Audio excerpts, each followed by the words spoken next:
Welcome to Breakdown with Tim and Anne, where we break down and then we try to break down everything that is breaking down. I am your co-host, Anne Stott.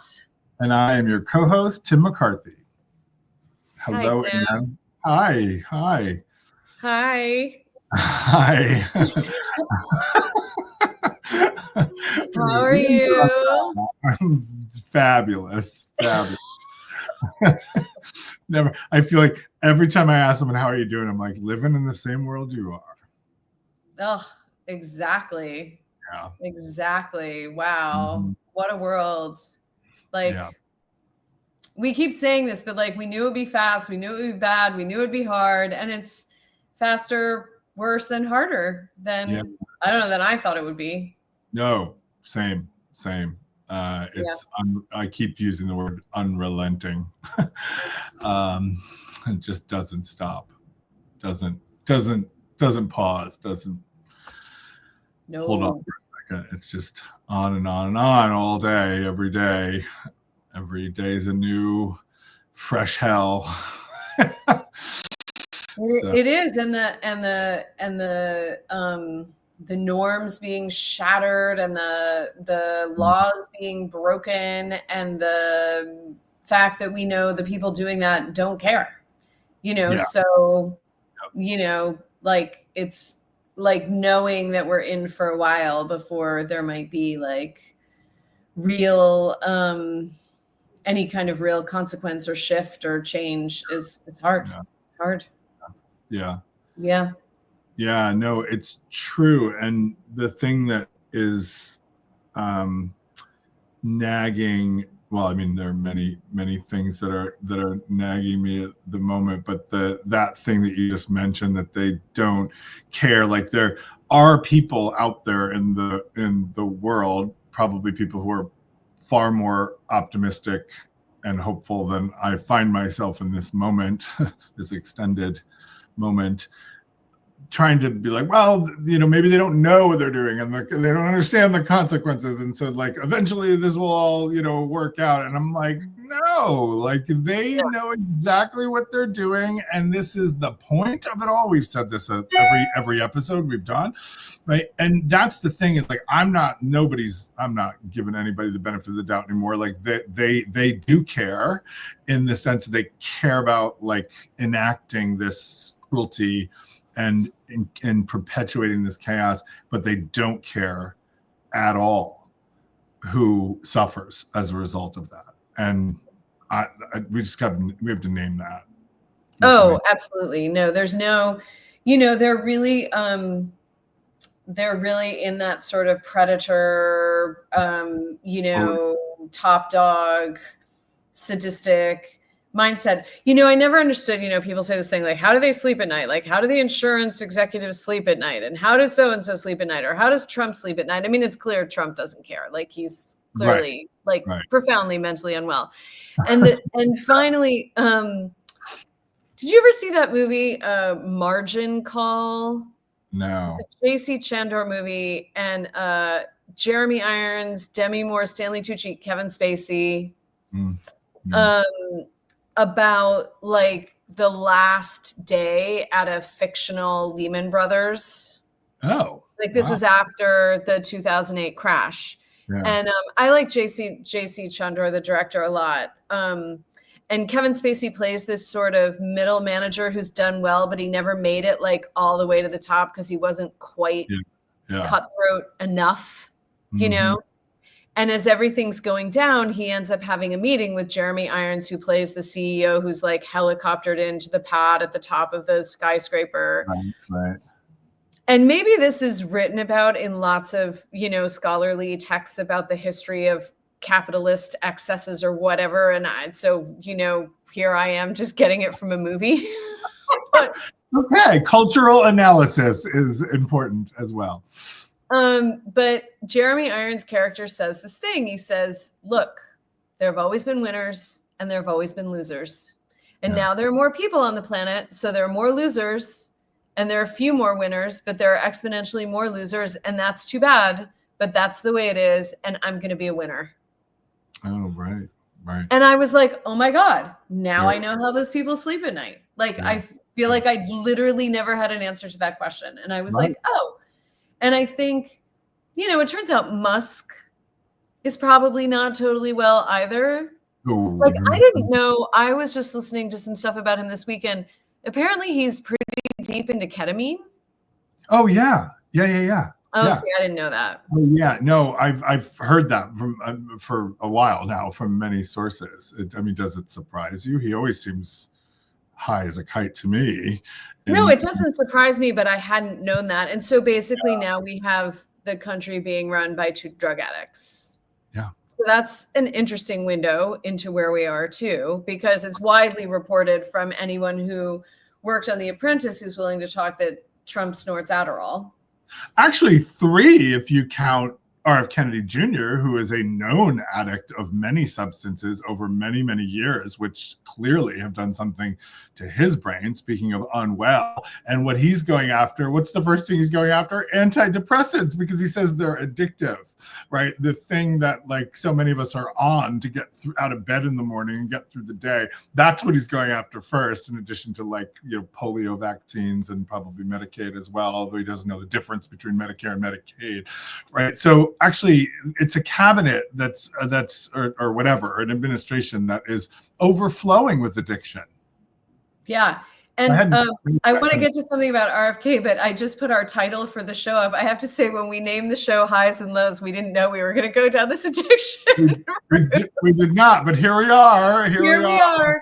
I'm going to admit, and I know this is not fashionable on the left at all, but I have some real sadness about RFK Jr. because some of his points, I think, are really valid points that need to be discussed in the public sphere, when the government isn't being taken over in a technological, data-driven coup. But I think we are over-medicated. I think, and we've talked, our circles talk about this, Big Pharma is exploiting us and feeding addiction. Our food is poisoned, the Sackler family did literally create and then exploit and then profit from the opioid crisis, which of course affects Cape Cod in ways that are, how many people do you know who have died of opioid addiction and overdoses? Right. Just like in the last several months, we have several people in our community who have died, right? Yeah. And our food is, we are completely held hostage to the chemical lobby. And so now we know there are forever chemicals in all of our foods, which I can't remember which company it was, reported to the EPA decades ago to cover themselves, and nobody ever did anything about it. So I want those things to be discussed. And there is some part of me that wants someone who has that perspective to be in charge of health and human services to try to start getting corporate America out of our food, and also, linked to the problem of our healthcare system being privatized, right? Like, to have a different mentality in that role. Obviously, he's not that person, and obviously he holds other beliefs that are so deeply problematic that it then casts this kind of what's the word I'm looking for? Like this shadow over everything he says, when in fact 50% of what he's saying, I'm like, right on. Yeah. Like, let's deal with it. I don't know that I'd give him 50%, but I agree absolutely with you. And I think we need to admit that and acknowledge the fact that he does have and has historically had quite a searing critique, actually, Big Pharma and of the pharmaceutical industry and of the way that capitalism controls care in this country, not the other way around. And there's absolutely, he's right on those things. And so I'll give him that, absolutely. And I would like to have more of those conversations as well. I too think we're over medicated. I do think that the system does both food and drugs, right? gets us addicted to chemicals and all sorts of things that we don't need and that we would be better off without. And yet at the same time, I also think there are things, obviously, that the pharmaceutical industry creates that are really important. And I'd love to have that conversation. I'd love to have a conversation about what is killing us and what can make our lives better, right? What is making us sick and what can make us healthy. And there will be pharmaceuticals involved on both sides of that ledger. And so I want to have the part of the conversation and critique that he's offering up, but I don't want to give him any room to wiggle like the worm in his brain out of the vortex that he has drawn us all into, which is this incredibly like mortal, not just mortifying, anti-vax discourse that he's giving all sorts of permission to all sorts of people to do things that are actually going to harm a lot more people. When you think about measles outbreaks in North Texas, and you think about the bird flu that's on the rise and about to be in the air, if not already, obviously the pandemic we've just come out of with COVID-19, right? This is he's made crazy talk about polio and the polio vaccines. The reason Mitch McConnell, ostensibly, who knows, voted against his appointment. But, we can't especially in a world where we've just come out of a global pandemic and we're facing, 4 potential global public health crises like converging in this moment, number of which are going to require vaccines or research and development around that stuff. Having someone in charge who is clearly fueling the anti-vax movement and discourse, I think is like an indictment, is like obviously disqualifying, along with all the other things, including his long history of addiction. And if you're addicted to drugs for as long as he has been addicted to drugs, going back to when he was a young person, right? Like that takes it. We all know that it takes a toll, right? If you're doing drugs, you're drinking, you're doing all these kinds of things over time, right? All of that's going to take a toll. And he's in his 70s and it's clearly taken a toll. You cannot listen to him and not know that he is on some level unwell. And to have someone who's unwell in charge of the Department of Health and Human Services, especially someone who doesn't know the difference between Medicaid and Medicare, right, really feels to me to be like obviously disqualifying. And yet here he is as the U.S. Secretary of Health and Human Services. So yeah, a bunch of unwell people who are running into the ground. A bunch of unwell people. It's just hard because it makes it very easy then to scoff at all the ideas. Yeah, I know. Fair enough. And I'm not saying that's what you were doing. I'm just saying I hear that a lot, like, ugh, all of that insanity. And it's like, well, yes, and some of that insanity and some of that actually, pretty sane, that needs to be looked at. So it's the same. Honestly, I felt obviously Tulsi Gabbard has no business being the director of national intelligence at all. And I won't even give her 75%, but it's not because she won't call Edward Snowden a traitor. Right. You know what I mean? Like the bipartisan horror that she wouldn't call Edward Snowden a traitor when the thing he did that was illegal was let us know that the government was spying on us illegally. Like, right. Maybe that's not our proudest national moment. And probably not. Granted, if she's going to be the director of national intelligence, her job is to make sure things like that don't happen. I get that. But maybe that's not the thing you want to hang your hat on in the hearings. Right, exactly. I mean, Trump was opposed to the Iraq and Afghanistan wars, like I was, right? I mean, a broken clock is right twice a day, as they say. And these folks are broken. These are broken people. Oh yeah, really broken, for sure, broken. We've talked about that before too. Anyway, how are you holding up after all of this? In the midst of this? It's really hard because I do have, and you so now I'm coming back around to something you were saying earlier. So I told you listened to a bunch of podcasts this weekend, and I listened to Ezra Klein interviewing Kara Swisher.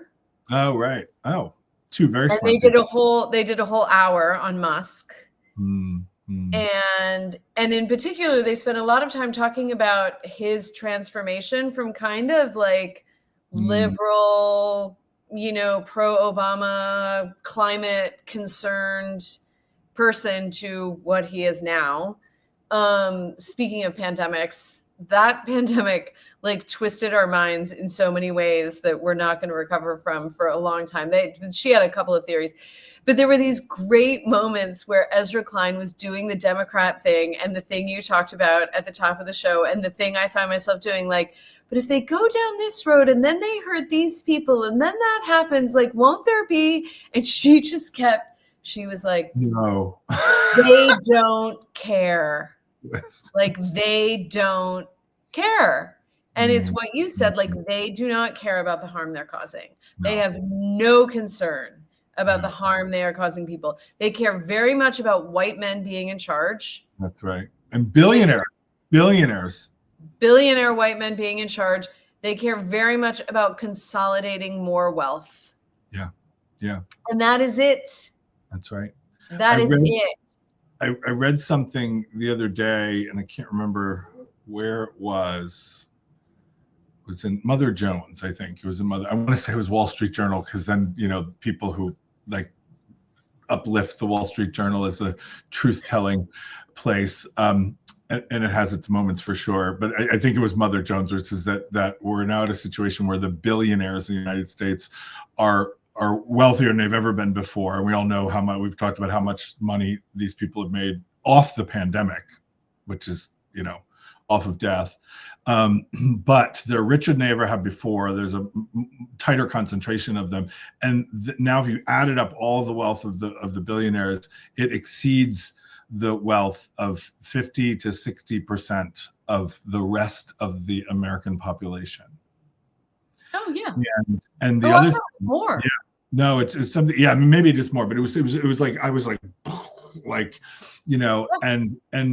it's only grown and become more concentrated and more unequal. And then there was a related piece that I saw that that Biden and Harris Biden had no billionaires in his cabinet. There was not one billionaire. Obama only had two, right?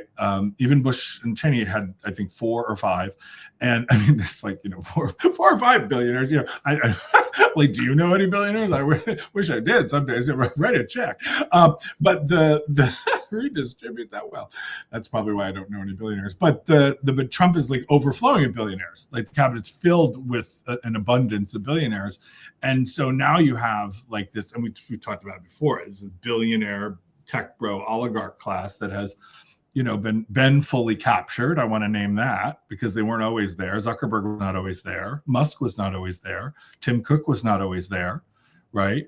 I mean, these people have been captured, and now they're doing the capturing.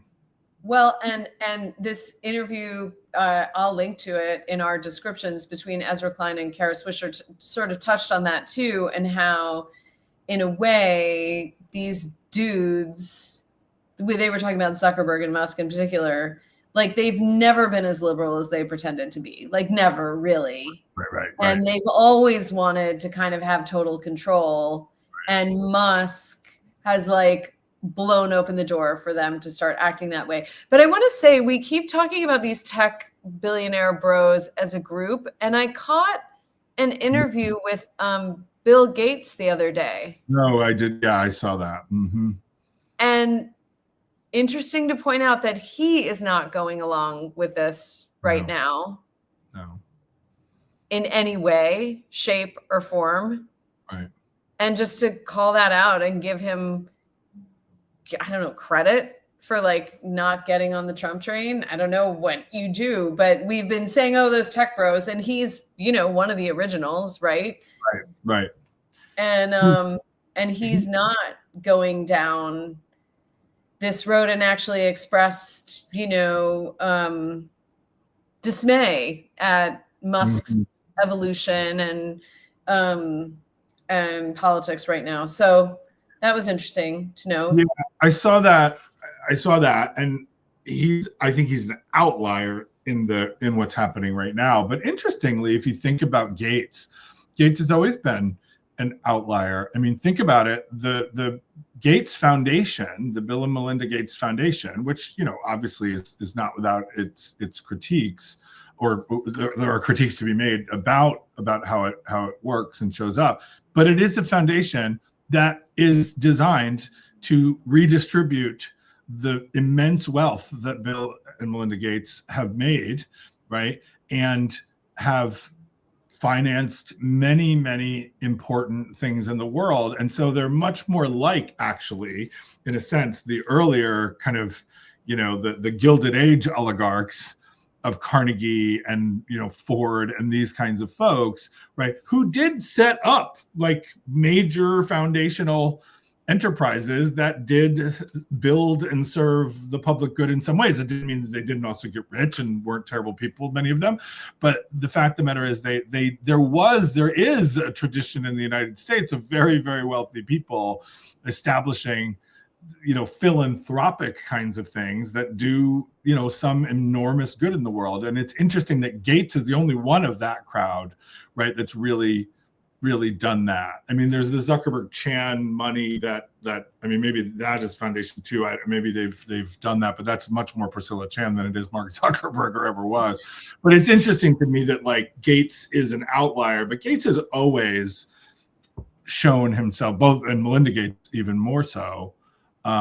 You know, and then you think about Mackenzie Bezos and what she's doing with all that divorce money, right? I mean, she's like a one-woman philanthropic, you know, organization in terms of what she's been doing. The enormous, well, so thoughtfully, in such a thoroughly strategic and thought out way. Yeah. Really impressive what she's done. Yeah, exactly. So anyway, yeah, there are all of these things. So I wanted to, if you don't mind, pivot to talk about you and your art. And I am in a world where there are no shortage of lows. I'm always looking for my own highs, not induced by opioids, but highs of joy and of community and of great art. And I always love a good anthem. Always love a good anthem, and I love especially a good anthem from a diva I love.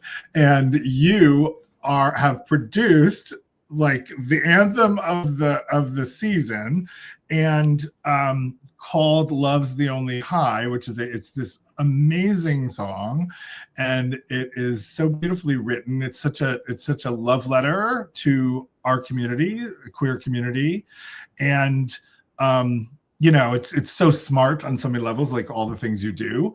And I had the great, like the high, the joy of hearing you, seeing you, witnessing you, which I took a video of, we can post that, of you performing this live at the weekly RuPaul Drag Race watch party at the Crown and Anchor here in Provincetown, and you performed it, and it was amazing. So I want you to just talk about this song. How did it come about? How did you write it? What do you want people to hear from it? And just thank you for it.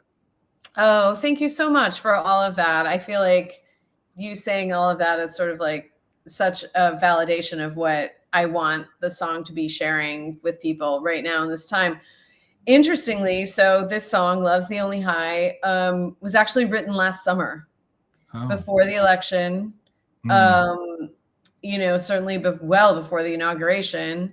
You know, and I mean, I'm always, you know, interestingly, for many years, I was like, I'm really political and I'm a songwriter, and I'm not a good political songwriter. Like anytime I sat down to write political songs, I was very unhappy. They felt very dogmatic and preachy to me, which I hate in writing in general and songwriting in particular. And I felt like I just hadn't found like the sweet spot of like what my unique voice was in talking about, you know, social issues, right, even if they personally impact me. It's a very fine line, tricky thing to do. I mean, this is, you do this all the time. So protest art is hard. It's really hard. It's really hard.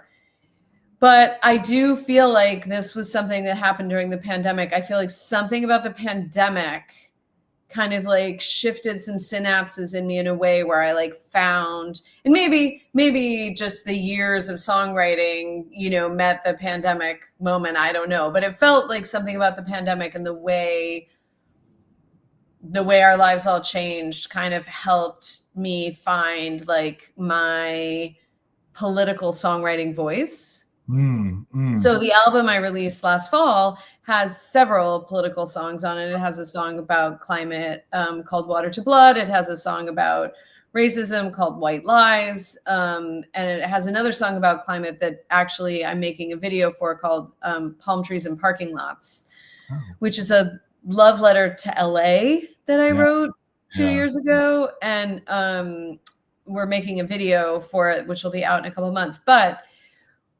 this song, Love's the Only High, wow, I'm really going off on a tangent here. Love's the Only High was a co-write, which I also rarely do. I mean, the lyrics are mine, but I usually write my songs like in a little cave by myself.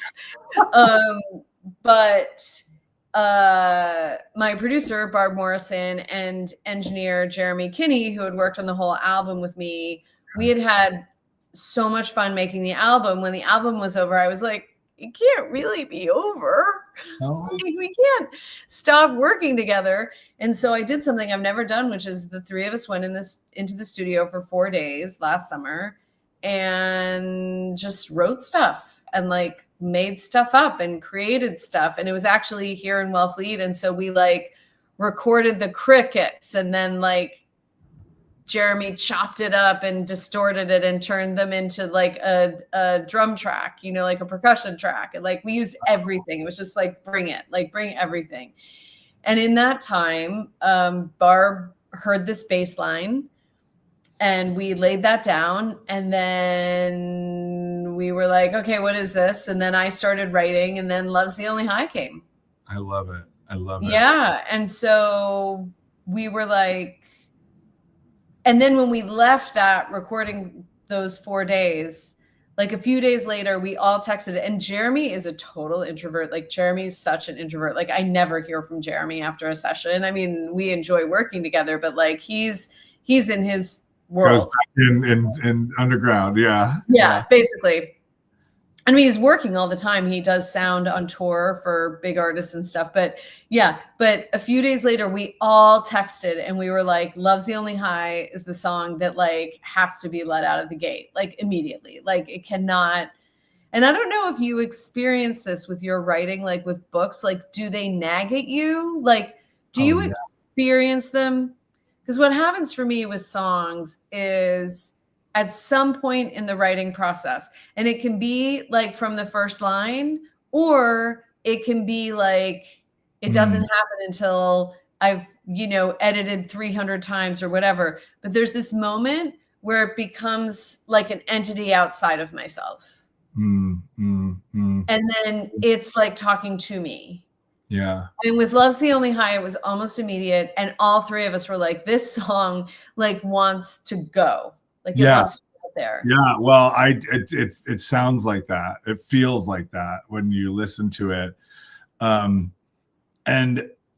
I wonder if there isn't a difference, because as you were asking me that, I was sort of thinking, and I realized that when I'm writing, I'm very solitary when I write too, and I have a very hard time sharing it, and there's all sorts of stuff attached to the writing process for me for lots of reasons. This isn't about me, so I'll spare you the agony of that. But when I feel like something's got to be out in the world, I do this, or I go give a speech, or I seize a kind of moment where I'm doing some kind of public thing, right? A panel or a podcast, or you know, some kind of public program or classroom, right? My classroom, if I have that, or pulpit if I get that, and I just like I speak it into existence, even though it may show up in writing at some point, but it's got to get out there, like in the world first, and then I'll get to it, because like writing for me is very like intentional, meditative, and agonizingly slow, frankly.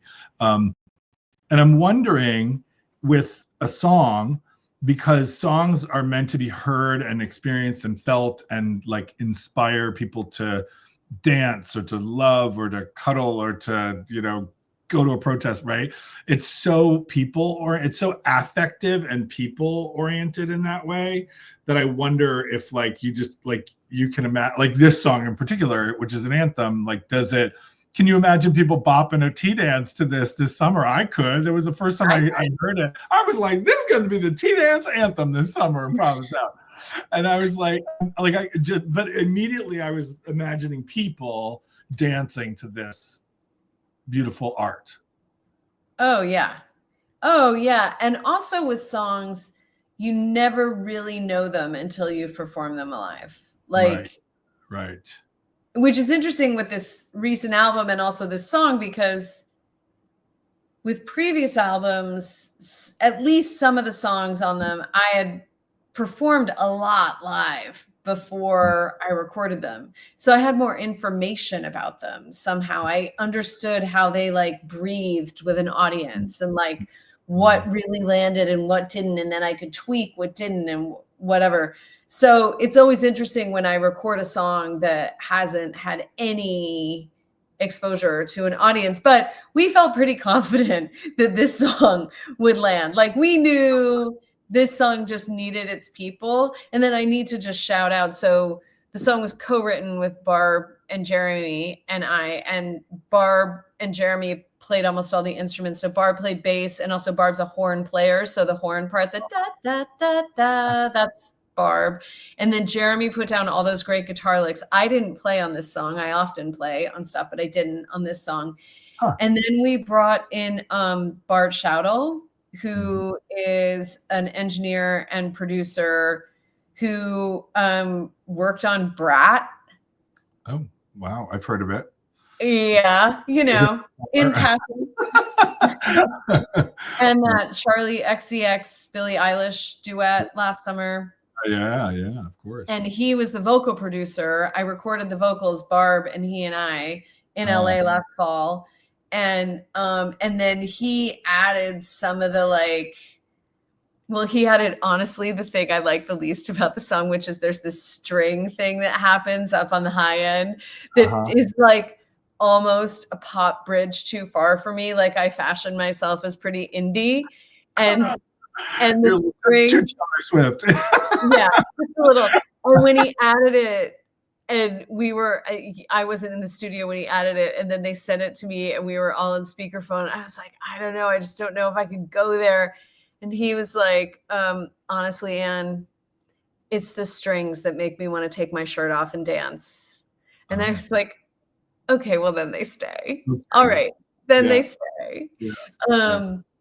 So B.R.A.V.E added a lot of magic to the song too. It sounds like it's a different sound for you, right? Like does it feel like that?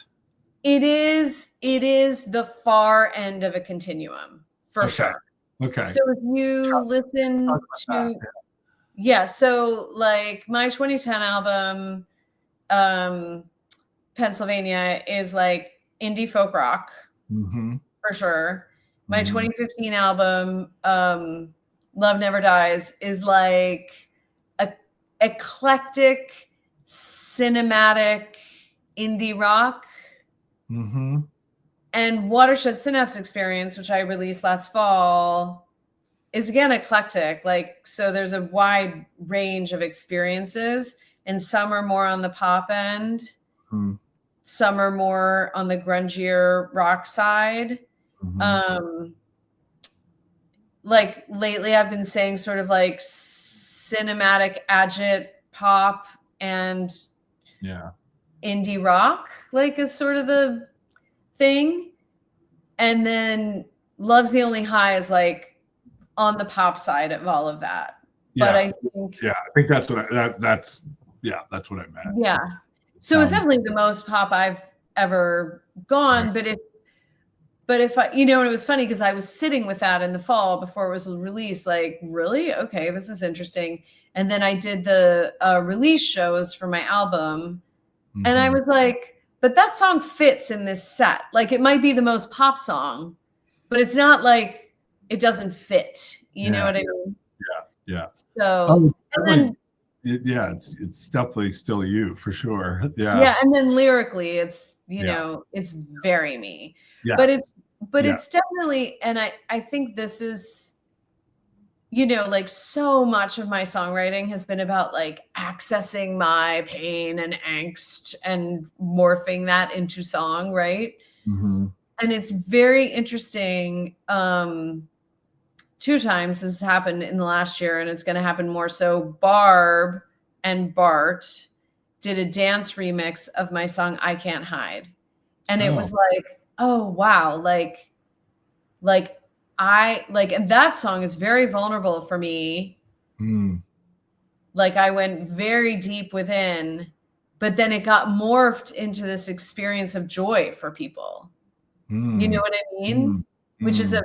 fascinating thing. And now this song like has this very clear purpose. It Yeah. is grounded in a very clear message, and yet it is also giving people the experience of like joy, release, fun within the context of this very serious message. And there's something about that is like intoxicating to me. Yeah. Like that. Yeah. So I don't know if you know this, but as an actor, I study Shakespeare some, Yeah. and I I know. study, Yeah. yeah, with this incredible theater artist, Patsy Rodenberg, Oh who's my God, the three circles. I teach Patsy in my communication leadership course. Did I we not? can't. What? Did we not know this? No, I didn't know that. That's so funny. Yeah, I love Patsy. Well, yeah, Patsy, and it comes up everywhere. Like I was telling an acupuncturist, like I was doing a workshop with Patsy and I got an acupuncture treatment, and I was saying to the woman, oh, well, I study Shakespeare. And she said, who with? I said, this woman, Patsy Rodenberg. She was like, oh, second circle. Like partially because Patsy has taught outside of theater now for decades, right, after dedicating herself to theater only for decades. It's just shocking, like where she comes up. But anyway, she says this thing in workshop that I love. She says, maybe we can't experience full and complete joy without gravitas, without seriousness. Mm. And I that's true for me. Like I can't. Oh, I totally think that's true. Yeah. Yeah. And so I feel like I've spent all this time like going deep into what is hard and what is painful and what is sad and what I'm wrestling, whatever it is I'm wrestling with. And now there's this opportunity to like morph it into like go through that into like joy, community, release, freedom, you know, like emotional freedom. And it's very exciting to me. It's so funny. So I got introduced to Patsy Rodenberg's work. I've never met her, but her work, which I've now incorporated into my class through the American Repertory Theater, because Diane Borger, who was the longtime producer at the American Repertory Theater, is one of my best friends, and she ran the Royal Court Theater in London and worked with Patsy in Royal Court. And so that's how I kind of came to her through Erica Bailey, who's the head of voice and speech at the American Repertory Theater, who always comes in and guest lectures on how to use your voice and your body and have presence and performance for my communications course. So I bring her in to do that. And so Rodenberg is like some right away in the first, second, third circle is right away in that piece. But it was interesting when you were quoting what she said at the workshop. I was thinking like, oh my God, this is so, like feels so true to me. And we come at it from different places. Like one of my sort of inspirational kind of mantras that I repeat all the time is the famous Yeats quote that said, being Irish, he had an abiding sense of tragedy, which sustained him through temporary periods of joy. And that has always resonated so deeply with me, both as an Irish person, a person of Irish descent, for whom that identity is very important, and then also as a queer, right? Mm-hmm. As a gay man, like I like those things, like the idea that like tragedy is like enduring and sort of unrelenting, always present in that way, and therefore a shaper of our souls and our lives, and also that those temporary periods of joy are also part of it, which is where I think the Irish are among the greatest gallows humorists, which is one of the reasons why I think a lot of Irish people give eulogies at wakes and funerals, including myself. I'm my family's eulogist till someone needs to give one for me. But like that really resonates. But the question I have for you in the song is that it's one thing for you to like transform your tragedy, your pain, your seriousness, gravitas, whatever you want to call it, into joy, liberation, etc., that you can share through song. It's another thing, though, for other artists, even those you trust and have collaborated with, to turn something that you've done that is from a deep place of pain into a dance track as a remix that will give other people joy. Like, that feels to me to be different, like, than you saying, I'm going to do this with my art, right? Is different from people, even people I love, trust, collaborate with, are doing it with my story, my words, my art. Like, that to me feels different. Is that different salient for you or not? Yeah, it's different. Sure, it's different. I mean, on the one hand, it's exciting. Like, there's something exciting. And I imagine, like, if, you know, someone famous covered one of my songs, it would be exciting that way too. Like, there's something exciting about somebody taking a kernel of what you've made and then going a whole other direction with it. Yeah. You know what I mean? Yeah. So, and like letting that process happen. Like, I really am a creativity junkie. Yeah. And so that idea that like, I can make this one thing and then these other things can spring from it is exciting. That said, when they did the dance remix, like, they sent me their original ideas and I was like, maybe not this one. I like that one. You know what I mean? Like, I had a hand. Oh, you did? Okay. Yeah. And then I was like, now I think we need to blow up and like, wait, I love that bass line. Shouldn't we have a bass breakdown? You know what I mean? And luckily we were all on the same page with all of that. Like, they liked what I had to say and I loved what they did. And definitely moving forward with the dance remixes, because I have one in the can actually for my song Sapiosexual, and want to do more. You know, there will be me like making sure it resonates in my body, right? Like, right. Like, because I'm the one who has to go, and they recognize that, like, they're doing a dance remix, but like, at the end of the day, I'm the face of it. I've got to be able to resonate with it to put it out in the world. So I do have a hand, but I also find it exciting. Like, I find it thrilling that, you know, and also part of the creative world, right? That we can like grow, like that we put things out and we don't know where they're going to go. We don't know how they're going to shift and morph, right? Like, and to let go like that, which would have been harder for me 15 years ago. It would have been like, no, my vision, you know, and now I feel a little more free about that. I feel a little more like, I saw this great little clip with Laurie Anderson. And she said, you know, I'm not all that interested in expressing myself. That's not something I think about at all. And they were outside and she was like, for instance, we're sitting here and there's a bird and like the bird call interests me. And so I might spend the rest of the day like recording that, thinking about it. And I'm never going to think to myself, is that me expressing me?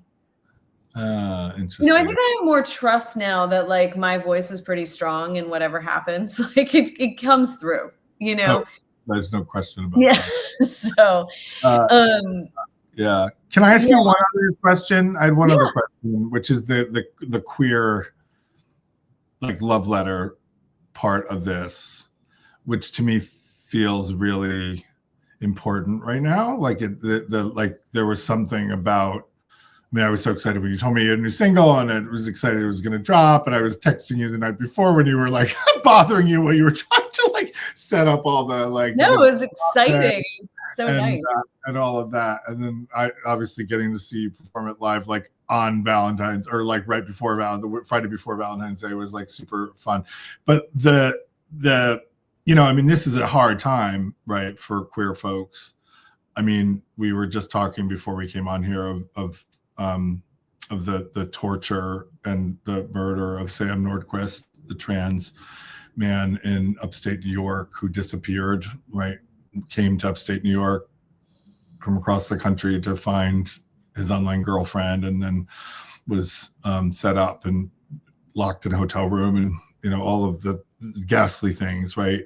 And this is like, you know, I mean, we have long histories of this in our community. Obviously, Matthew Shepard being one of the most prominent examples of this. But like, there are you know, many thousands of folks in our community, but more than that, right, who have met their end in this ghastly way that's fueled always by the society and culture's hatred of us and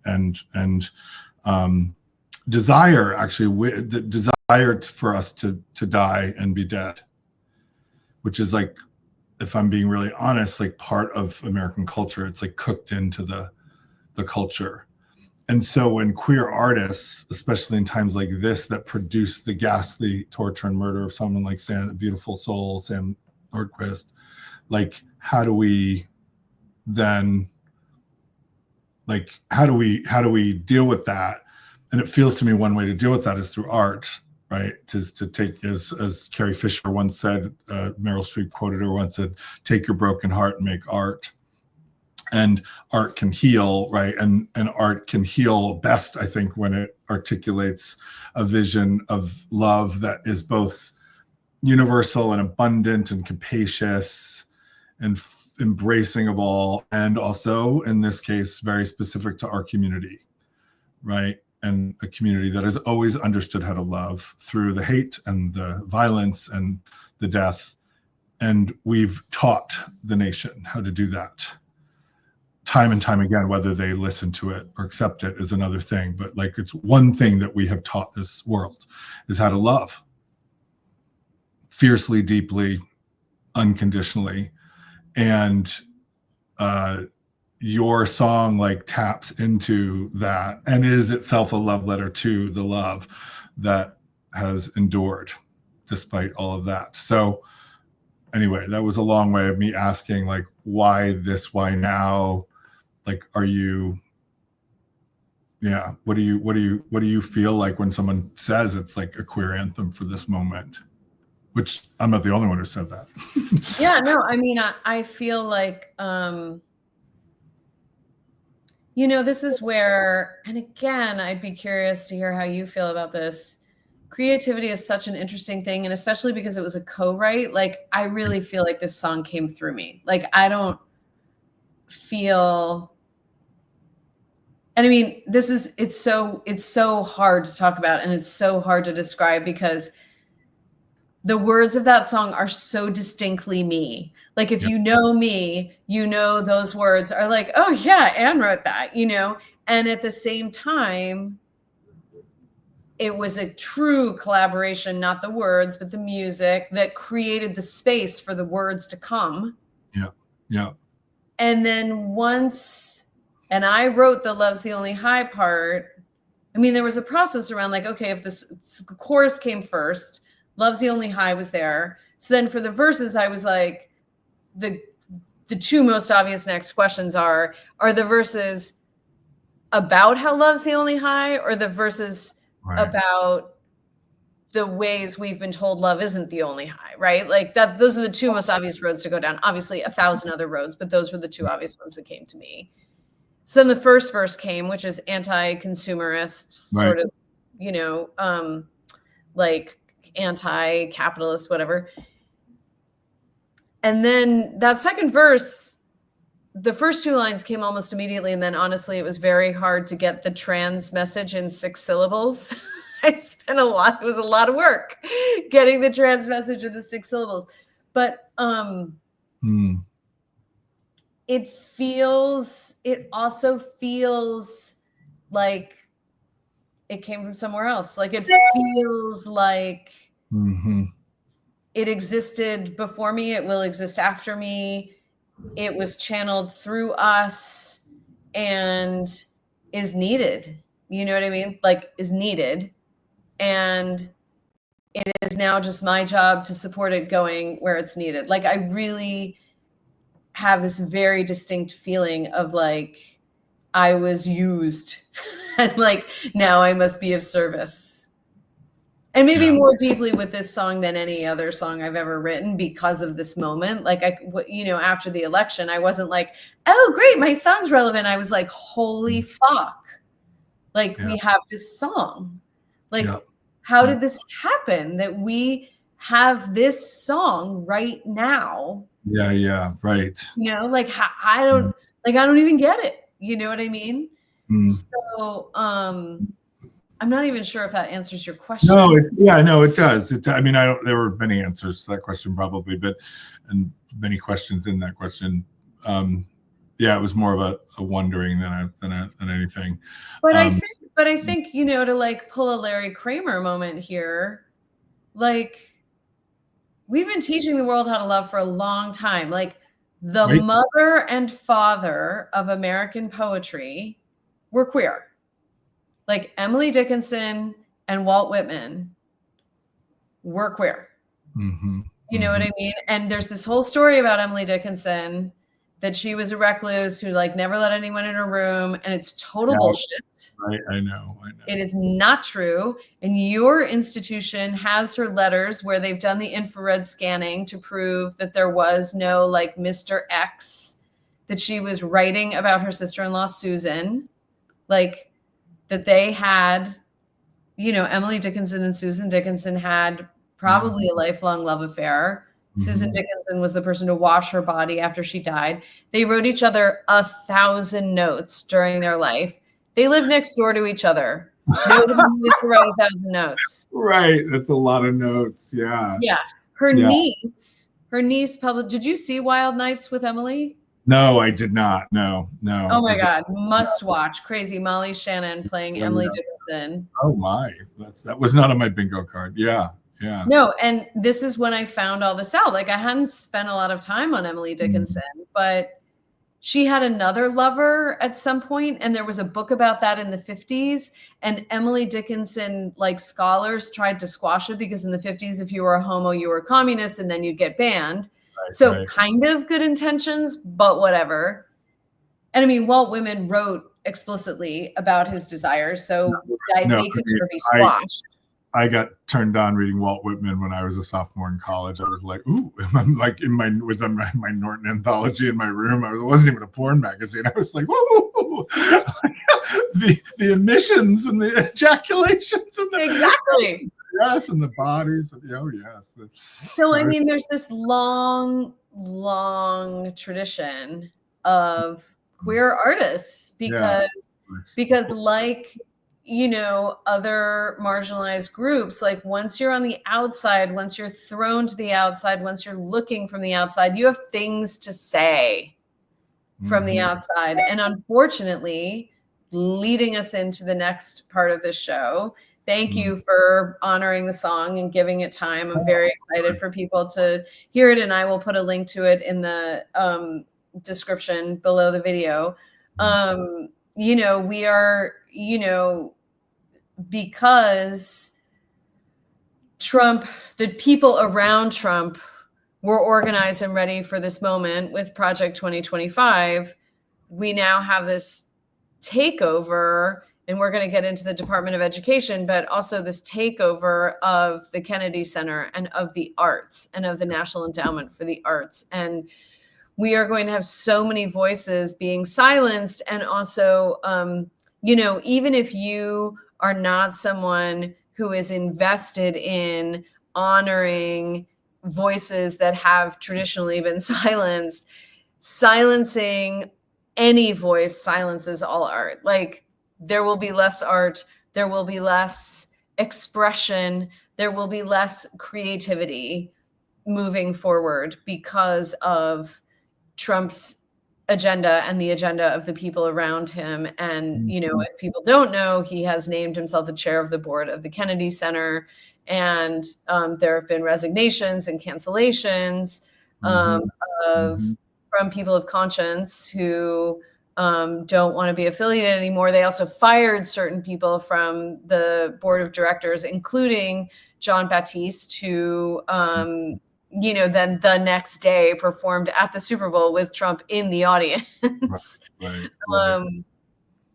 So we are in, a regressive time on every level, and that will deeply, deeply impact the arts on a surface level. And what we know about art and creativity is that it's going to come from all sides, from underneath, underground, Yes. creativity ultimately cannot ever be squashed, but it will be deeply impacted.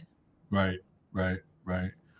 Yeah, I mean, absolutely. And, a couple of points in what you just said. One is the fascists always come for the artists and the intellectuals and the educators and the activists, of course. And we know that, right? And Trump is no different from his fascist peers and predecessors in going after educators and schools and education institutions of education, artists, arts organizations and institutions, activists and people who dissent and disagree with his regime. Right? So all of this is happening, and this is like, for anybody who knows anything about the history of authoritarianism or fascism or Nazi Germany or pick your example, understands that, right? The famous pictures of the book burnings in Berlin when the Nazis came to power.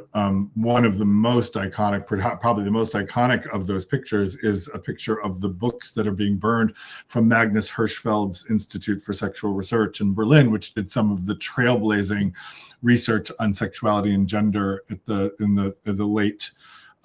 early part of the 20th century. And that was seen as a threat, of course, for all sorts of reasons. But like those books, the books holding the research from that institute, which was a trailblazing institute. I mean, long before Freud, long before Kinsey, long before, right, all the modern kind of scholars and researchers around these issues, Evelyn Hooker and others. Right, that's the picture, right? And we know that the people who ban books and burn books are never the good guys, right? Never on the right side of history. But they go after artists too, and intellectuals and so forth, writers. We all know this, right? They did it in Cuba, in the revolution in Cuba. They go after these folks, and they know what they're doing. And so the Kennedy Center piece didn't surprise me. It like broke my heart, because the Kennedy Center honors are things, these events that I find quite spectacular. And even though I think we throw around the word iconic and legendary too much these days, I do think that the Kennedy Center honors have given us some of our most iconic and legendary moments. That famous moment where Aretha Franklin, sort of old, late in her life before she died, came out on stage to play the piano and to sing Natural Woman to Carole King, who was receiving one of the honors, and she comes out and is helped out onto the stage, sits down, starts to play it, and everyone's sort of dazzled, and then Aretha gets up, and she had that famous fur coat that she brought everywhere, and she just takes it off and then steps onto the center stage and does this. Talk about icon and legend, right? And I think about, like, there are so many of those performances from the Kennedy Center Honors, and interestingly, right, Trump, one of the reasons why he's not just a fascist but actually also a sociopath, is that he never gave any medals for the arts or medals for the humanities, or the Kennedy Center honorees one year boycotted the ceremony because they didn't want to come and get the honor from him. And so this is payback on that, right? Mm-hmm. If you remember his first year of his presidency, the people who were being honored, Rita Moreno was one of the people, I think. Who else was it? It was Carlos Santana, I think, was part of that. Anyway, there was a group of them that said, we don't want to sit next to him and his his family, and so this is payback on some level. Also, interestingly, probably payback to the Kennedys, because he hates the Kennedys other than RFK Jr., who the Kennedys hate. And so there's all of this is payback. But it's so interesting because I heard about this, and then of course you're just like, of course he's doing this, and and it's all so fucking petty, like that. That's another part of this. It's just debased. Speaking of low. Right, it's the when they go low, they find a way to go lower, and he teaches. We're trying to trap door on low, and that it's like, oh my God, there's another basement, and where the underdwellers are, where I can go. But the takeover of the Kennedy Center is such an incredibly terrible thing for arts and culture in the United States, and obviously it's not the only place, but where I came at this, and this is just a little thing, it's not to make it about me, but I heard about the takeover and the members of the board being fired, and then him declaring himself the head of the Kennedy Center, that's like part of his job description now. Okay, duly noted. And then I heard about it through the American Repertory Theater, because I've worked with the folks at the ART for many years on a variety of projects, including the musical revival that Diane Paulus and Jeffrey Page co-directed of 1776, which was actually disrupted by the pandemic. They were set to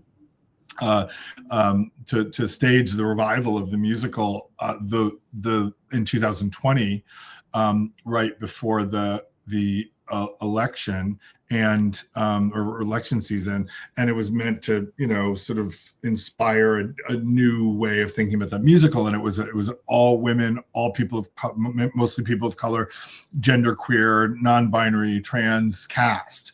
And so there were no founding fathers in the way that we might have imagined them, or how they've been represented historically and previously through art. And so it was a production that they enlisted a number of historians to be sort of historical consultants on the show, and I was one of a group of these folks. And when I found out about all the stuff that was going down at the Kennedy Center, was one of my colleagues and friends at the ART sent me the article that they had scrubbed their website of all of their sort of woke and most left-wing material. And 1776 in their national tour had gone to the Kennedy Center. And so the production of the ART's revival of the musical 1776 was one of the things that was scrubbed from the website. And I was just like, oh my God, this is a musical, for those who don't know, that tells the story of how the Declaration of Independence came about, and the debates over slavery in particular that threatened to derail the Declaration in the first place, right? And so this now is too woke for Trump and his people. And so, the reason I bring this up is because I do think it's important for all of us, and I posted something else on social media the other day, for all of us to start tallying up all the offenses and to count the dead and to mark the moments where this madness is actually impacting us directly, right? And there are so many examples of this, but this was one of those moments. I'm like, right, that's a production that a lot of amazing people, amazing artists and intellectuals, right, and theater folks worked on, and it's now been scrubbed from the website of what was, until Trump took it over, probably one of, if not our most kind of leading arts and culture institutions, right, in the country. And it's just another layer, another level, another low of this. But I mean, but it's so important, right? Because it's one thing to say, we don't want to teach about the civil rights movement. Obviously, that's horrible. I disagree with that, right? And it's even another thing, like there was that report from some military school, where like Martin Luther King Jr. and Susan B. Anthony were taken off the walls, like their pictures were on the wall and they were taken off. But to have like a theater production that existed, that was funded, and now it doesn't exist. Right. I mean, this is it's erasure. It's erasure, and it's obviously, like, we're all gonna go about our day the same way, but the idea that they can just erase these realities from the public record is so dangerous. I mean, it is so dangerous because what else are they going to erase? Right. And when are the people going to start getting erased? Well, they just erased the T and the Q. They erased any mention of transgender people and queer people from the National Historic Site honoring Stonewall and the Stonewall Rebellion. I'm like, if you read something about the Stonewall Rebellion and the riot of Stonewall, you would probably know that erasing the T and the Q is actually really a violent act. So this and in my most curious self, I wanted to be a fly on the wall for those discussions, because the truth is, in some places, all queer and trans references have been erased, right? Like on the White House site, I think there's no mention. LGB. No, but I thought on some places there's no LGB either. Oh, yeah, no, there's some places they've erased the whole community, and in other places they're just taking out T and Q. Right. And the problem is there's certain situations like, when are they going to come and truck away those statues from the Sheridan Square Park? And then they don't even have to say the LGB, and they can just take the whole thing down. Right.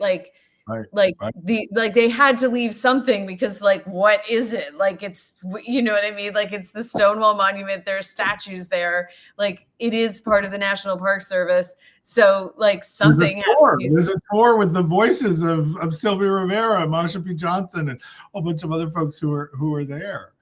Right.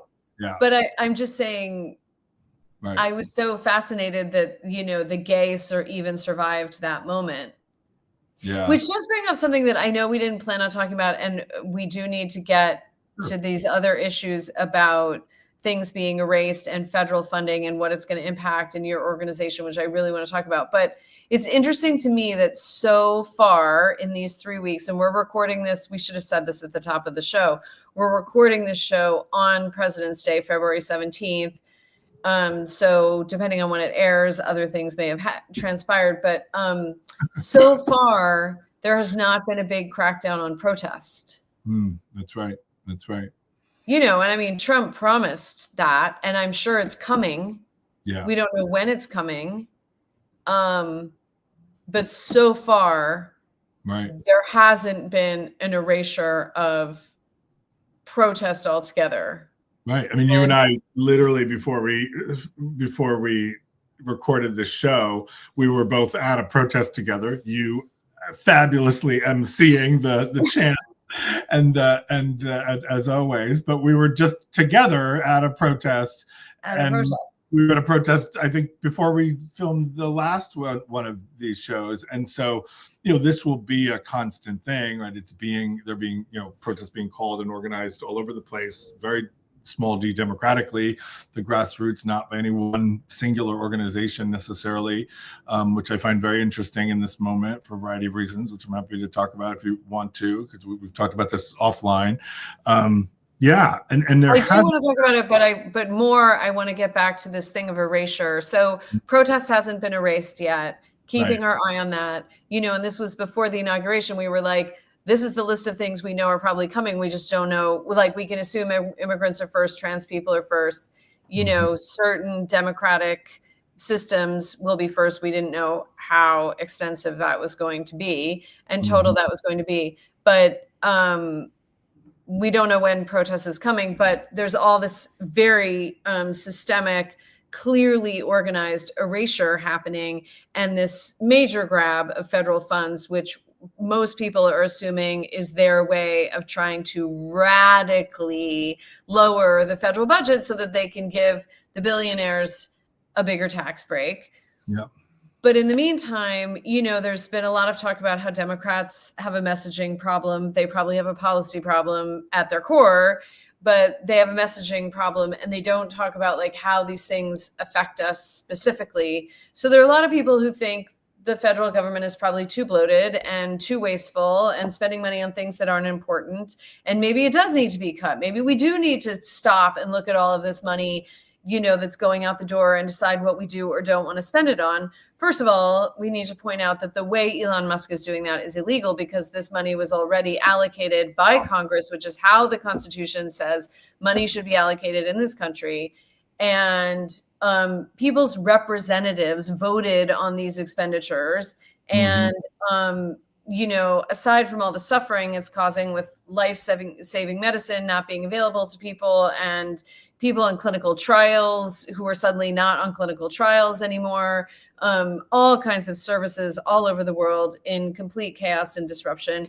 You have an NGO that is part of a group of NGOs that could be deeply affected by these federal funding cuts. So can you talk a little bit about Free the Slaves and what's going on with your one organization that is being heavily impacted by all this federal chaos? Yeah, well, it's not my NGO. I chair the board of this NGO whose name is Free the Slaves. It's an organization that is part of has been a leader in the global anti-modern slavery and anti-human trafficking movement, both in the United States and globally. And you know, people don't know, many people don't realize there are tens of millions of people who are trafficked and enslaved currently, right? Estimates from the International Labor Organization are upwards of 40 million people globally, right? Which is a smaller percentage of the global population, but the highest number of recorded enslaved people in human history right now. And we're an organization that was founded in 2000. So we're quarter century old, and we may have been the first, not one of the first, US-based NGOs that works globally. We actually do most of our work outside of the country, but we're based. Okay, wait, 2 questions before you go on. Yeah. Because that penny is just dropping. So the estimate is that more people are being trafficked for slavery in our current time than ever in the history of the world. Yep. The largest number of recorded number of enslaved and trafficked people is right now, and it's upwards of 40 million folks. That's more than any other time in human history. Not the aggregate, right? But any other moment in history, you could have, during the transatlantic slave trade, you would not have been able to find that many millions of people, right, currently enslaved. And we have much better metrics for counting, not perfect by any means, but we have much better ways of counting, and many more organizations that are working in this space. Yeah, so that's the terrifying reality of this. And then how many number are children, are women and children, right? And how many slaves do we think are living in the United States right now? Like how? That we don't quite know the number, probably a couple of million, certainly hundreds of thousands of people who are, and then there are people who come through the United States in different kinds of major port cities, which was, you know, not untrue in the 18th and 19th centuries either. And so, you know, there's a world in which they come to and through the United States on their way to other places, Canada, Latin America, the Caribbean. There's like sort of these nexuses of different places, Miami, New York, other places. So yeah, so it's a global crisis, and the vast majority of people who are trafficked and enslaved are outside of the United States. The United States is very much clearly implicated for all sorts of reasons in that story too. But the movement itself has a lot of organizations that are located here in the United States, even though they do work globally. Ours is one of them, and we're part of a larger alliance, 8.7, which is linked to the UN's millennial and sustainable development goals and so forth. So there's an increasingly strong network of organizations, and the ones that are housed in the United States, we have a kind of current estimate that we've actually had to figure out pretty quickly in the last several weeks after the threat of the funding freeze, of federal money funding freeze, which sent our movement and the entire NGO nonprofit community more broadly into an absolute disruptive chaos, because 70%, we think, 70% of our movement, right, of US-based movement organizations in the anti-slavery and anti-trafficking field get their money from 70% of the annual funding is from the federal government. So my organization, our organization, Free the Slaves, is one of those organizations, and we have about a third of our annual projected budget comes from the federal government, but that's a significant amount of money, right? And we're talking like millions, if not tens of millions of dollars, right? Tens of millions of dollars if you calculate it in aggregate across the movement, not just our organization. So this means that organizations will have to shutter, probably, if the federal funding is cut. This means that if they don't shutter, they may have to merge. If they don't merge, they're going to have to suspend programmatic operations, which means that people are going to be trafficked who might otherwise be prevented from being trafficked. People who are currently being liberated from conditions of slavery will not be liberated from conditions of slavery. And it means, as my ongoing mantra during this time, people are going to die, right? And that is just a reality. And there are many things that are wrong with this, right? And from my perspective, this is just one of the many kind of emergency contexts that I've been operating in over the last several weeks, right? All the different ways that this madness is bearing down on all of us in different ways, right? I've had many meetings about this, about both our organization and the future of the movement, because this is a dire situation. If that funding goes away, right, the movement's going to be decimated.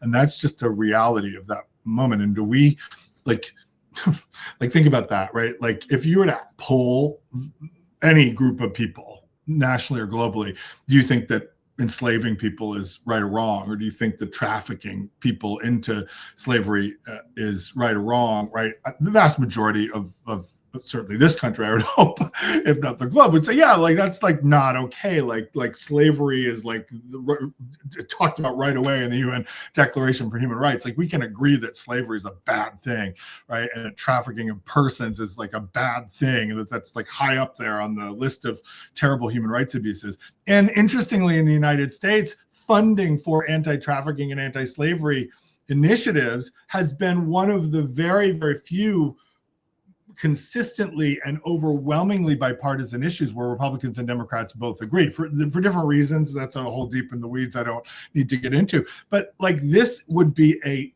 complete turning one's back on this movement, which has enjoyed incredible bipartisan support from the Clinton administration, the Bush administration on down, right, to the present day. So we're talking about like, just if you look at all of this through that lens, we're talking about like multiple catastrophes and crises that are existing at the same time that have sent, both a kind of sector and a movement into real kind of crisis management at this point. And I'm not, without getting into too many of the details, I don't think I'm not being hyperbolic about that. And so that is, and I know a lot of people who are doing work in so many different sectors, in so many different movements for human rights and civil rights, to say nothing of international development, humanitarian aid, et cetera, right? Like the whole sector broadly defined, and the civil society broadly defined in these realms have been completely disrupted and upended with no certainty about what is to come. Right? All of our conversations are like choose your own adventure. It's like, well, if we get this money, if we get part of the money, if we don't get the money at all, like how do we shift all the different things, funding strategies, programmatic delivery, right? Aid assistance and these kinds of things, all of the things. And this is where I start to get like my rage cup is like overflowing a lot of days, because like we shouldn't have to be doing all of this crisis and strategic kind of crisis management, because we could be spending all of our time doing the work of human rights, and in our case, in our organization, the work of human liberation. And like we have to take our own compensated labor and time and turn it to this crisis that the Trump administration and Elon Musk and these people have created, that doesn't have to be the case. And yet here we are. And that's happening across the board. It's not just us. It's not just our movement. It's so many interlocking movements. And that's where, like, if there isn't a crackdown on like the physical act of protest, there is an enormous assault right now on the kind of human rights, civil rights communities that are doing work on the ground with the most vulnerable populations at the federal level and the nonprofit sector, NGO, and globally all across the world. And I think one point of confusion that's happening on the MAGA side is that,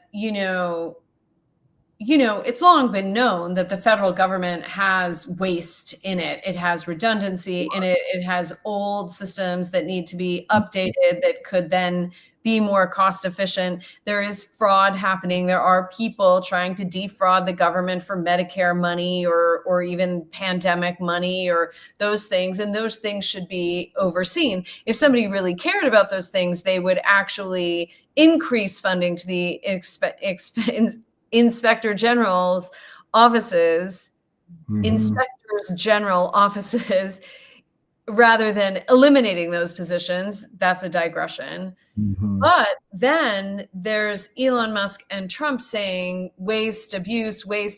And part of their definition of waste is these programs that are helping people, right? Like, it's not that there's actual waste where money is going to waste. It's that they don't want to be spending money helping people who need help, right? And there are people, because obviously through Trump's rise, it has been,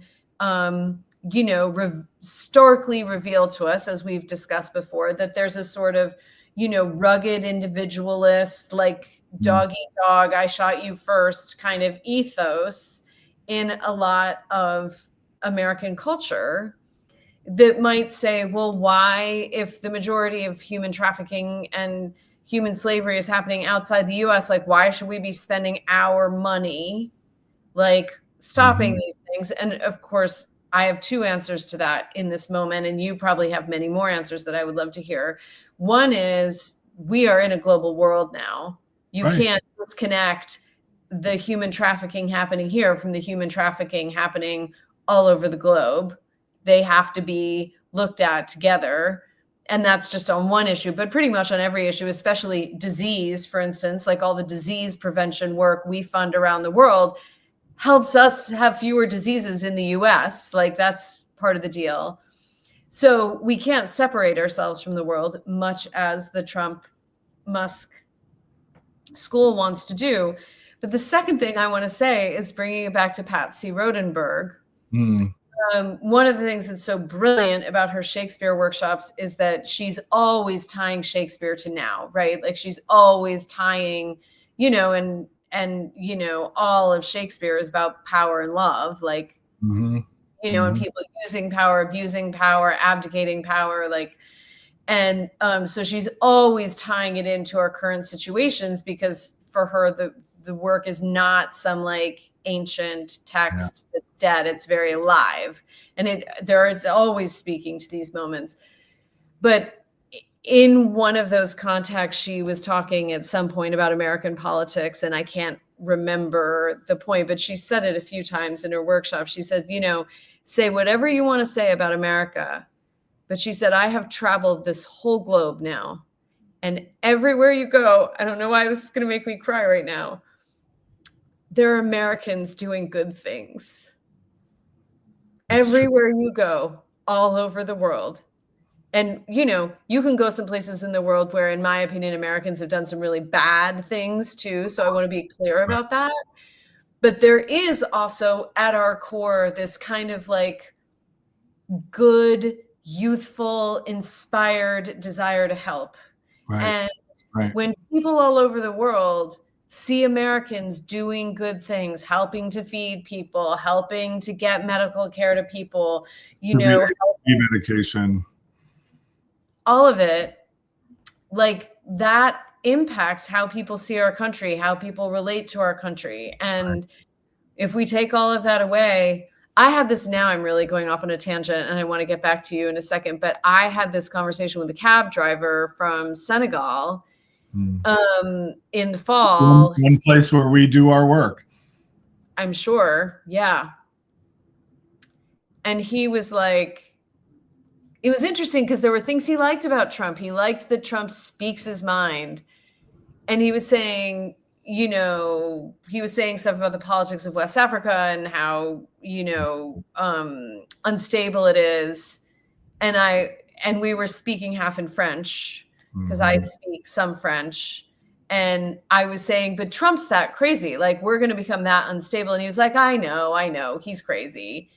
And he was like, and you can't lose what America is because it's a light for the whole world. And, Yeah. I'm not romantic about our country that way very often because I'm always so focused on what I think we could be doing better and what I think we're doing wrong and like empire and capitalism and whatever. But there is that side of it, and they are snuffing that light out. They are. One thing about getting back to like that, I want to. You're making a really important point that I want to connect to, and I want to connect to in a deeply personal way because I'm very moved by this too. But the government efficiency thing, they're not going to do anything to dismantle the military-industrial complex or like to downgrade our weapons manufacturing, right? And Trump's like, we're going to retreat from the world. We're not going to go to war. I'm not going to. He's bluster promise about this. And actually, I have to agree with him on I don't want us to go to any more wars either, and I want us to get out of the ones we're in, right? But they're not going to go after the like government efficiency at the Pentagon or the Department of Homeland Security. ICE, right? These kinds of things. When if you're going to retreat from the world, there's no need for weapons for war if you're not going to have any more wars. So let's go there. There's still a need for public schools and HIV/AIDS medication and grain to be redistributed to American farmers. Produce grain to distribute to people who have no access to food and these kinds of things, right? There's all these ways in which that money is spent on good things, as you note, that's what's being cut first. And the people who are engaged in that work are being cut as well. And that's the thing for me that I keep coming back to is that people are going to die, but also people are going to lose their jobs. They already have their lives, their livelihoods are going to be disrupted, if not ruined, because of the way that they're going about this. And the thing is that I don't think they fully understand like where all that money goes. Like I'm sure they don't know that all the money that goes to buy grain from American farmers, many of whom voted for Trump, right, to ship overseas, that people don't die from malnutrition and lack of access to healthy food, right? I mean, they don't know the nuances or the details of these things, but we do have a better sense of this because we work in those realms. And when I think about the money that the anti-slavery movement gets, our anti-slavery organizations in this country, right, that are doing like amazing work combating human trafficking and modern day slavery, amazing work, effective work in lots of places where this is most prevalent, right? I guarantee, like, there's no fat on that bone. Right. This is a lean, mean machine, this movement, right? We are not being over invested in by the federal government or any other government, frankly. I joke all the time when I go out and talk about our organization with funders and with policymakers and other kinds of folks. I'm like, we're the little engine that punches way above its weight, right? When you think about what we do with the money we get, right? It's a source of enormous pride for all of us who have been part of the organization and who are still affiliated with it in some way. And so many NGOs and organizations can say this idea, this myth of the bloated fat, like, these organizations. I mean, yes, are there some? For sure. Are there ways where we can cut costs and be more efficient about how we do things? Of course, and we should have that conversation. But that's not what they're doing, right? What they're doing is slashing and burning and disrupting and ruining. So in service to chaos and cruelty, that is what it is. And going back to my constant refrain, people are dying and people are going to die. And in the case of the anti-slavery movement, like, more people will be unfree because the world is being run. The United States is being run by these people who are unwell, and that needs to be called out at every turn. But getting back to the point about the everywhere in the world, Americans are doing good. I do believe that. And one of the things that I love about the way that things have worked out for me in terms of what I do for a living is that I get to work with those young people, right? I teach at a graduate school of education and a graduate school of government and public policy, right? And I work with people who want to be educators and teachers, and I work with people who want to be policymakers and also want to work in the NGO sector and for USAID and do human rights work and civil rights work across the globe. right? That I work with a disproportionate number of young people, graduate students, people in their 20s and 30s, right, who have the whole world ahead of them, who come to these schools to be trained. Sure, they come to get the Harvard credential, no question, but that they come to be trained to do this work in the world. They are at their core public servants and civil servants and people who are doing the Lord's work in the world. They are not the ones who are waging war. They are not the ones who are imposing empire. They are not the ones who are trying to go out and disrespect people and dehumanize people. But those are not the students that I teach.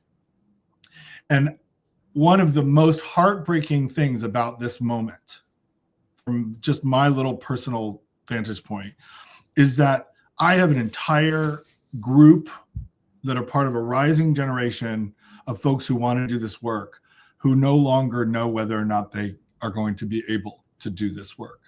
I can't remember the last time that I had a conversation with one of my graduate students about how excited they were to go back into the public schools to teach middle school social studies or civics or English, with all of these things going on. The last time I had a conversation with my students who want to go into the foreign service or go work for USAID or go into federal government work or policymaking, right, or go work for the organizations that may have to shutter because of the denial of, or the threat of denying them federal funding, right? Everyone is in panic mode and triage mode. And it's one thing for me as the 53-year-old board chair of an NGO that I'm proud of, that does great work in the world on the issue of modern slavery and human trafficking. It's one thing for me to feel that disruption. Like, I'm going to be fine, maybe, hopefully, who knows, right? But for these young people just getting started, who I'm supposed to be teaching and advising and trying to mentor and try to, in a way, like, encourage that light. Yeah. Right. Like, that to me is the thing that breaks my heart the most. And that also, like, fills that cup up again, that's overflowing with that kind of rage, because these young people deserve to have the life that they want to commit themselves to. Right. And it is being foreclosed by this fraudulent regime that, of course, is in full, I like to say, abuse of power. And how do we get back from that? Because I can't lie to my students. I can't lie to them and be like, everything's going to be okay, or it's not as bad as we think, or if we can just get to the fucking midterm elections. Like, that's not where we are. And I would be actually committing professional malpractice if I pretended that any of this is okay with them. And yet, what are the ripple effects of that for them, but also for the generation that they represent, which from my perspective is like the hope of the world, if we have any left. So painful. I mean, my first thought is that we're going to need them more than ever. It's just not going to look the way they thought it was going to look. Like, the need is even greater. Right. They can't all just become executive coaches and social media influencers. That can't be, or tech designers. Like, that can't be our future. No, but no, and it won't be. And the work they want to do will be needed. It's just going to happen in a scrappier, trickier way. Yeah. There isn't like yeah. Go ahead. No, now my blood pressure's high. Oh, no. Speaking of the highs and the lows, I'm like, no, my blood pressure's high. Yeah, we have to, the highs, the lows, the highs, the lows. No, I'm sorry. Yeah. I know it's,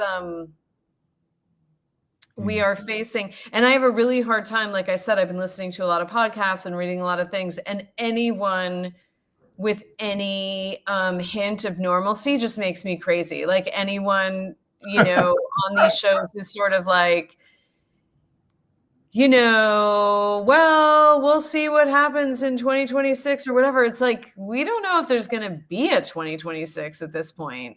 And I will say, so this is Monday, February 17th. So the Supreme Court has agreed to hear the first of the many cases that have entered the courts against all of Trump and Musk's activities. So And I think it's going to be heard on an expedited level. So we're going to find out soon, at least on one specific issue, what the Supreme Court's taste is for this level of what we agree is constitutional overreach. Right. But yeah, it's I mean, you're in a very particular position, and we wanted to talk about how this moment is affecting us personally, and you are, mentoring a group of young people to be public servants, and how that looks in our culture is changing drastically. And even if we're able to grab it back, or, Heather Cox Richardson likes to say, like, yes, it's bad, but we have no idea what's going to happen. Like, nobody had al-Assad going down this last year on their bingo card, and then it happened, right? So yeah, like, we do have to stay open to, like, we don't know, but right now it's bad. Yeah. And to be facing them is a huge challenge. To be facing those young people in this moment is a huge challenge. Yeah.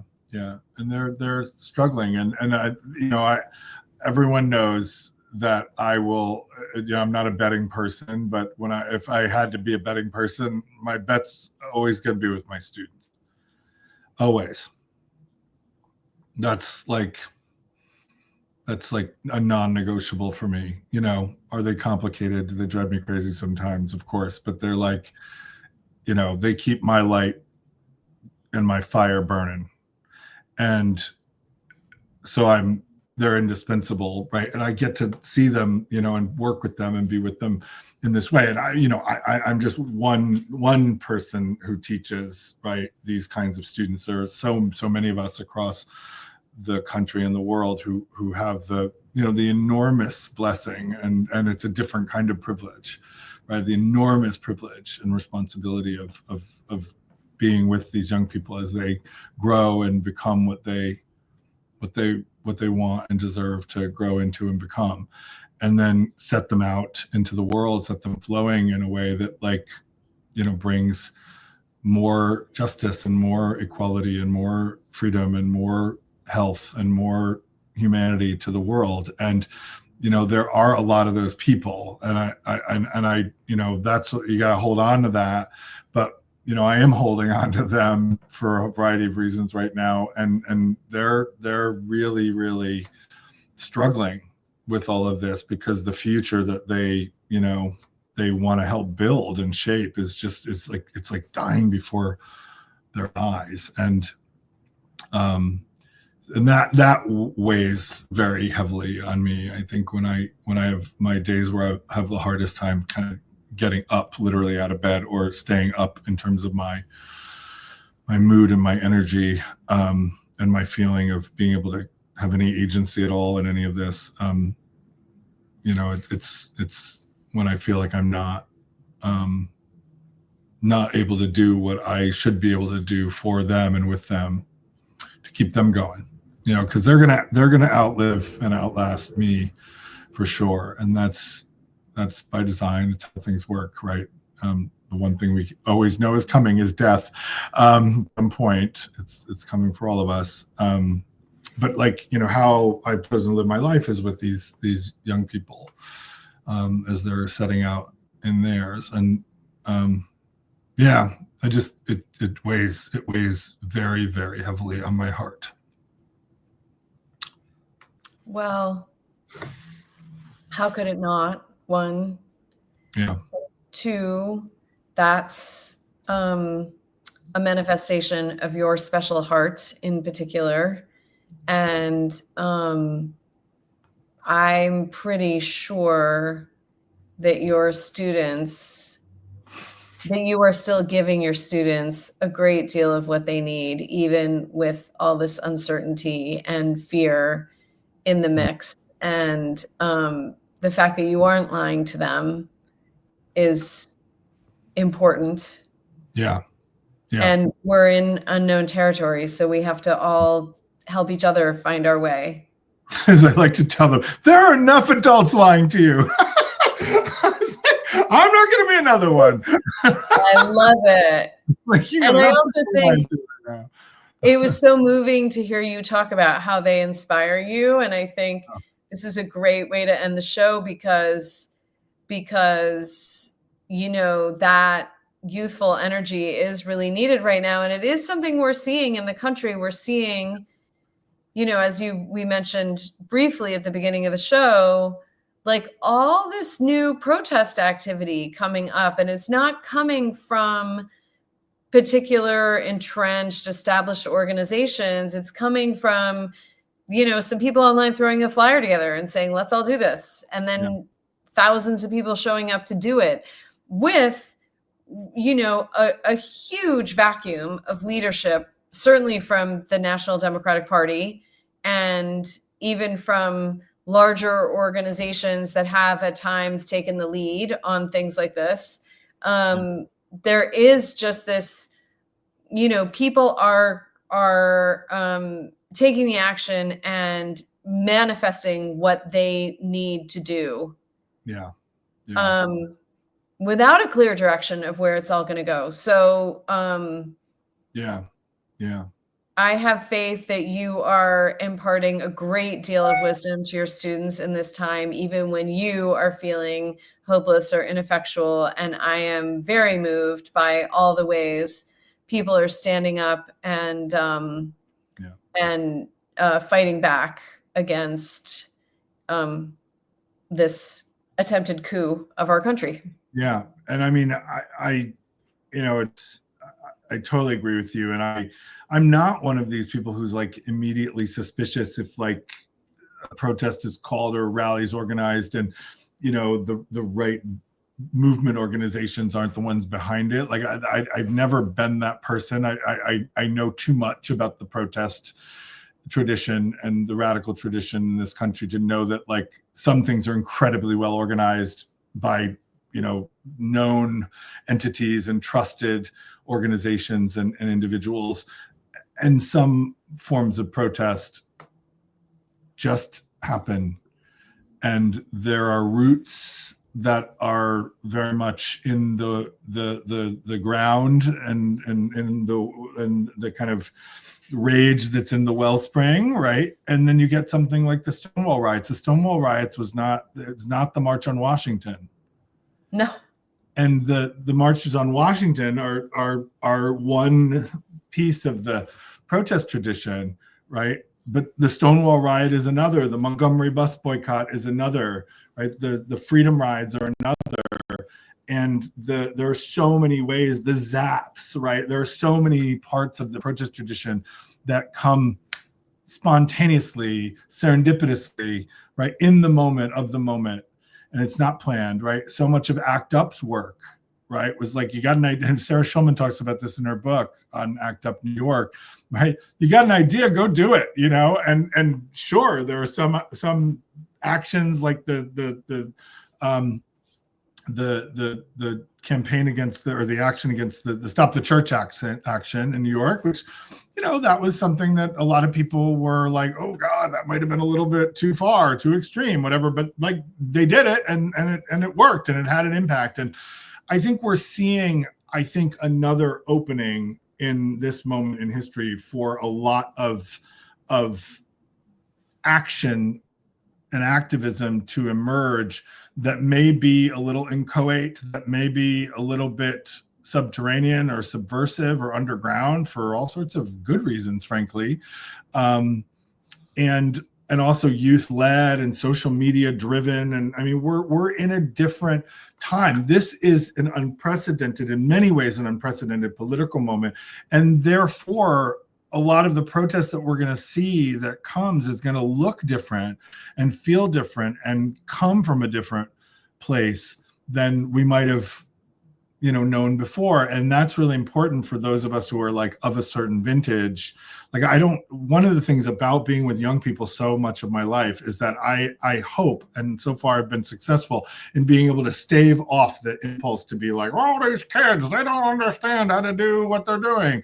And it's because it's not what I did or what you did or what our elders did, right? Like every generation makes its own shit up and tailors what they're doing to the time that they're living in. And this unbelievable moment that we're living in, that is bearing down in so many different ways, is going to require new ways of thinking and new ways of doing.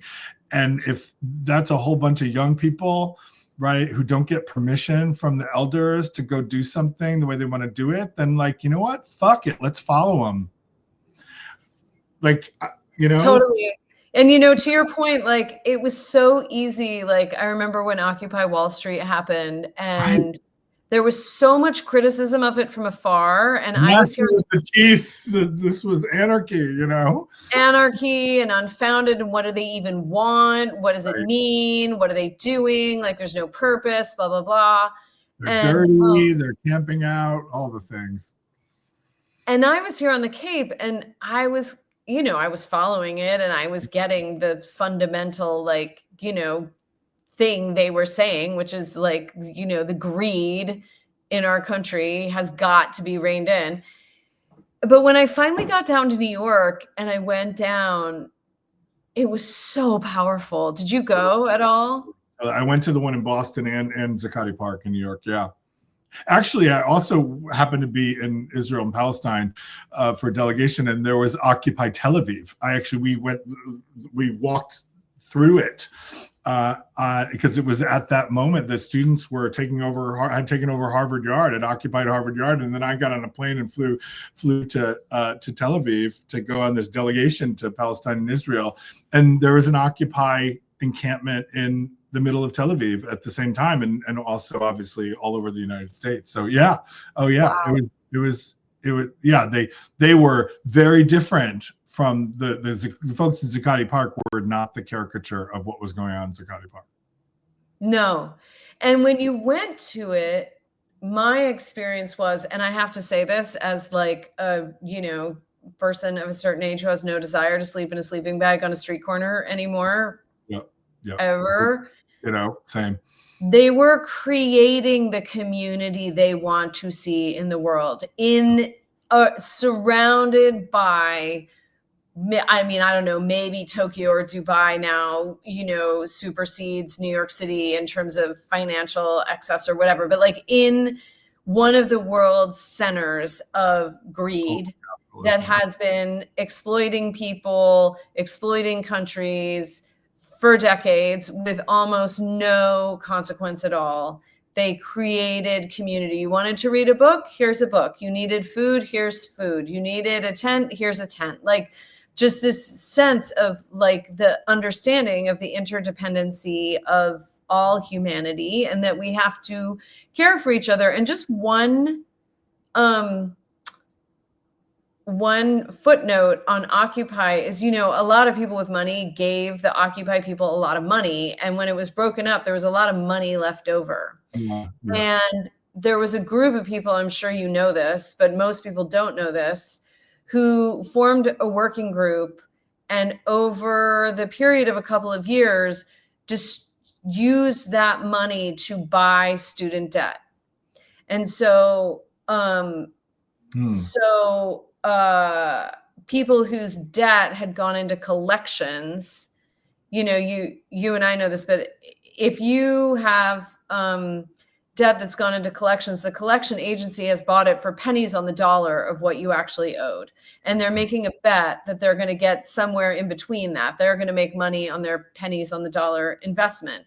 And so you can buy off debt at a much lower rate than what the debt actually is. And I can't remember the exact numbers, but I want to say they took $150,000 and paid off like $700,000 of outstanding student debt or something like that. So the work that has come out of Occupy, like nobody could have imagined. And so we don't know, right? And it's hard because when we're working for something, when we're afraid for our safety, for our well-being, for the people we love, we want to know, and we want to have an impact, and we want a result. And we're not going to get those right now. But like, if everybody keeps doing the work in the ways they're moved to do the work, some change will happen.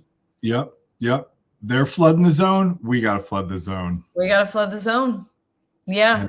So, and I think that's a great way for us to wind down before YouTube cuts us off. That's right. Let's close it there. That was a high to end. That was a high. We ended on a high. Right. And love's the only high. And love's the only high. We will link to all the things we referenced in the description below. Thank you so much for being with us. And we hope that these conversations are useful to you and create some space and some community for you to keep moving forward in this difficult time. Tim, it is always a pleasure connecting with you. It's a pleasure. Thanks everybody for tuning in. We'll be here. See you next time.